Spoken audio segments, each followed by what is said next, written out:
Manuel Castell's theory of network power, understanding how networks shape our world. Manuel Castells, a sociologist and professor, is known for his ideas about network power, an influential theory explaining how modern society is connected and controlled through networks. Networks are the connections between people, organizations, or even systems. Whether we realize it or not, our lives are shaped by these networks in almost every area, from social media and friendships to businesses and global economies. Castell's theory looks at how networks organize society and how they influence power, economics, politics, and even our personal lives. To begin, it helps to understand what Castells means by a network. Imagine the internet as one huge network of people and information connected globally.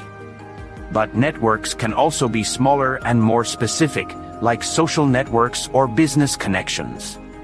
According to Castells, these networks are powerful because they are flexible and adaptable. They can change and grow as needed. In traditional societies, power was often tied to institutions or government, but today, much of the power lies within networks. For example, a social media platform can have more influence on public opinion than a news organization because it can reach a broader and more targeted audience. Castells argues that these networks create a network power. In other words, power no longer comes from individual people or even single institutions, but from the connections between them. Think of it like this: a single person may not have much power, but if they are part of a network of millions of people, like a social media network, they gain power from being connected to others.